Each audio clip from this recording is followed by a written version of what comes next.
All right, guys, you can't judge me for this, okay?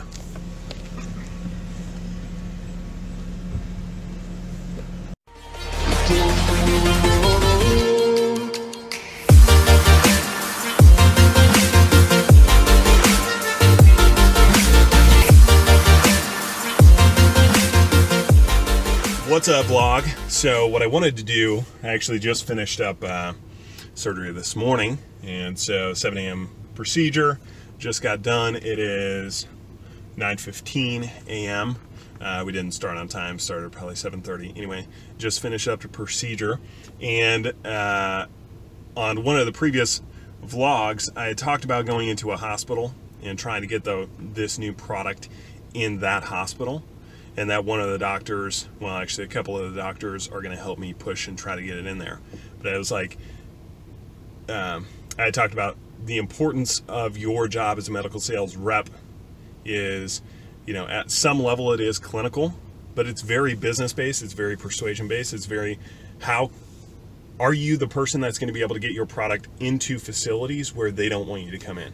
And so I wanted to, I'll just read you this email that I got back. So I called on them, left a voicemail with their materials manager, sent her an email, and the email response, and essentially the email was, got this new product, doctor wants to use it, let's make this happen. What do I need to do to get us in the facility?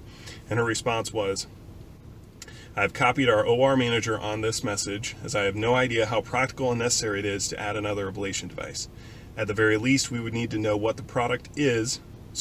At the very least, we would need to know what products it would replace. Is your product FDA approved? What is our cost, and how is the product distributed?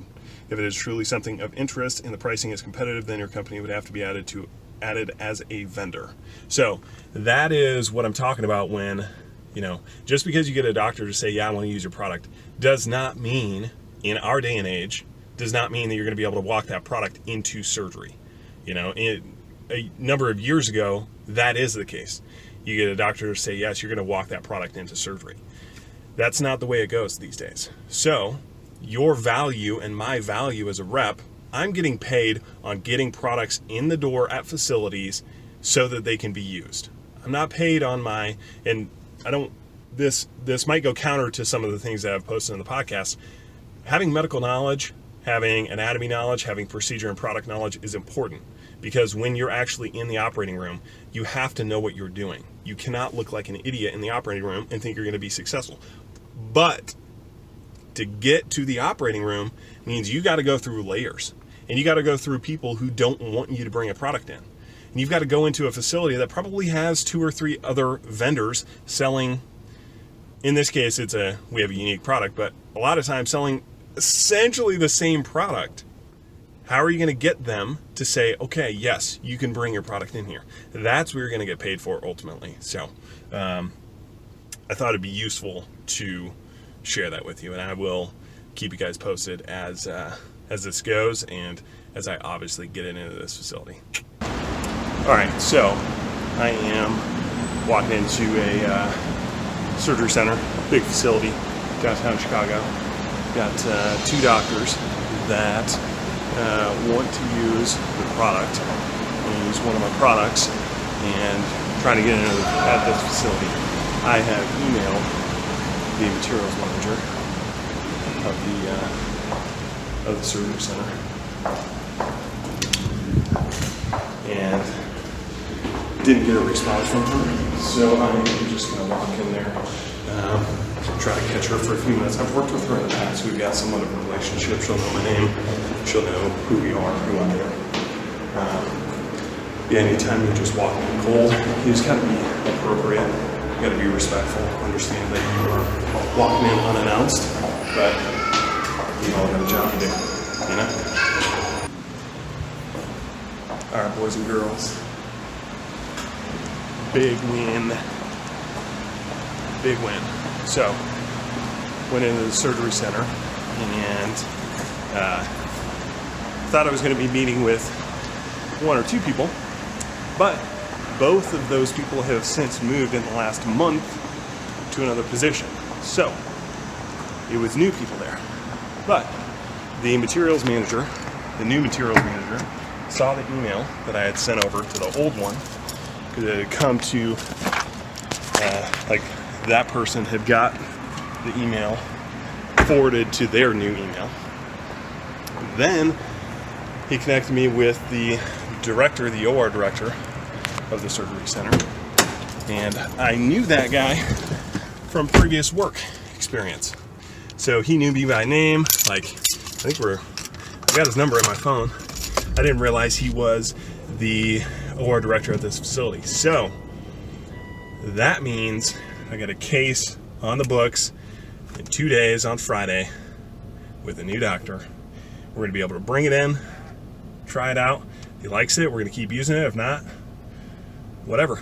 See you later. But that's all you can ask for. And, you know, the harder you work, the luckier you get. Sometimes you just put in the work, things go your way. This is one of those times. So, hell yeah. All right, boys and girls, when it rains, it pours, son. So I just stopped in a surgery center that doctor operates there. A couple of guys operate there that I demoed this product with, and they want to use it. Had to get approval from the surgery center to use the product. Hang on 1 second. I get a grande black iced coffee, please. Thanks. Sorry, guys. It's that time of the day. Got to get the afternoon cup of joe in. And I got to give him my phone so I can actually pay for this. Anyway, I'll check back in a sec. When it hits your lips, it's so good. You guys know old school. Hopefully you'll appreciate that. Anyway, give you a little post-game analysis here. Where did I leave off before? Surgery center, 2 doctors, want to use the product, got to get it approved in the facility. A podiatrist runs this facility. So talked to him on the phone last week, walked in there today, was fortunate enough when I walk up to the counter, he's actually over on the side. He doesn't know who I am. He knows my name, he doesn't know what I look like. So I'm waiting there and he says hi, you know, and the staff is essentially going to take care of me. I'm like, I'm giving him the look so that he knows, like, hey, I know who you are. He's like, hey, how's it going? I'm like, good. Hey, we talked on the phone last week. I'm Colby. He's like, oh, okay. So then went back to his office, talked to him, talked to the director of the surgery center, and yeah, now we got 2 weeks. We got cases on the books with this guy. First cases with him, so hopefully it'll go well. Anyway, you know, the nature of the beast, especially when you're working for a startup company, and I've reiterated this a lot lately, is if you don't have a lot of business coming in the door, this is going to be a much less clinically focused job than if you have a lot of business coming in the door. Like when I was with Arthrex relatively early on, we had 75% of the market. So I'm not out there cold calling. I'm not out there, like, a little bit, not much. I'm spending the majority of my day in surgery. You know, when you've got 75% of the market, you have people doing surgeries every single day of the week. So that's what the day-to-day looks like when you're with one of the big companies that has the market share.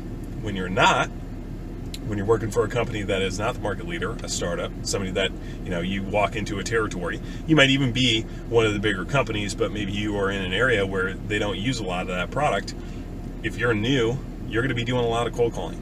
You've got to get in front of these people. You've got to go introduce yourself to people who don't know you, get them to do business with you. So anyway, that is, it's good. It's been a good day thus far. Now I'll enjoy my coffee. All right, guys, you can't judge me for this, okay?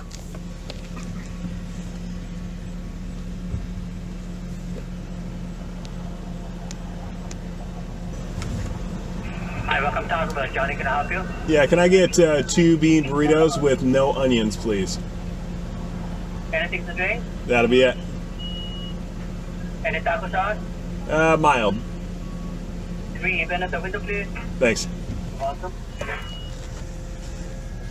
It's good, because nobody's going to watch this video anyway. I got to tell you. Taco Bell bean burritos. It's my secret crush. My wife knows that, so it's fine. Yeah. Just don't judge, all right? This is judge-free zone. So anyway, one of those days I'm starving and I've got no self-control. So we're gonna do a little treat. So here's the actual truth on some Taco Bell bean burritos. I was raised a vegetarian, so I didn't have meat until my sophomore year of high school. And shout out to my buddy Anton. He and I was first time I had meat was with him post JV basketball game. I was staying the night at his house on a Friday night. He and I, his mom was driving us back. We stopped at McDonald's, and he's like, "What do you want?" I'm like, "I don't know, man," because I didn't eat meat at this time. He's like, "You want to try a cheeseburger?" I'm like, "Hell yeah, I'll try one." And I tried it, and it was fantastic. So McDonald's cheeseburger is the first meat I ever had in my entire life, sophomore year of high school. Anyway, the reason I'm a spokesperson for Taco Bell bean burritos is that's the only thing I would get there when I was a kid. Because anytime we'd go there, I didn't eat meat. I would just substitute beans for meat in anything that I ordered. And so I would just crush Taco Bell bean burritos. Anyway, that to this day that's my Achilles heel. I'm pretty disciplined in a lot of areas of life, but gotta love a little bit. All right, so I stopped at home, so I've got to send some things out, and I had boxes at my house. So obviously changed my clothes because I'm not going to be making any more calls today. And now I am about to walk into FedEx office. I'm going to ship out a big old box right here. Just stuff inside it. So got to ship that out. That's next. All right, boys and girls, you know what time it is. It's that time of the night. It is just about 9 o'clock. My wife and daughter are in bed, so it's time for me to get swole. And made some adjustments down here. Check this out. I got us all set up to do some videos down here. So I had been doing them upstairs or on the main floor at my office. But I tried doing them down here originally, but because we had a water issue where our sump pump was running like every 5 seconds, essentially I couldn't do it because then while I'm talking, the water's running and it just sounds terrible. So I couldn't edit that out. So I was having to do them upstairs, but now I can do them downstairs. Yeah, the backdrop's not going to be as good. The office looks nicer. You're just going to get a concrete wall, but I should be able to produce more videos and do it more frequently, and the audio should be fine. So anyway, it is game time and chest and back day. So good days. Yo, yo, yo. Check, check. 1, 2, 1, 2. What do you guys think of this setup? Got a TV here. I can go right from my computer onto the TV. We got this one here. Get a concrete background, whatever. Make it work. Got this sweet stand-up desk. Had this for a while, but yeah, I think this is going to be the new setup. Let me know what you think.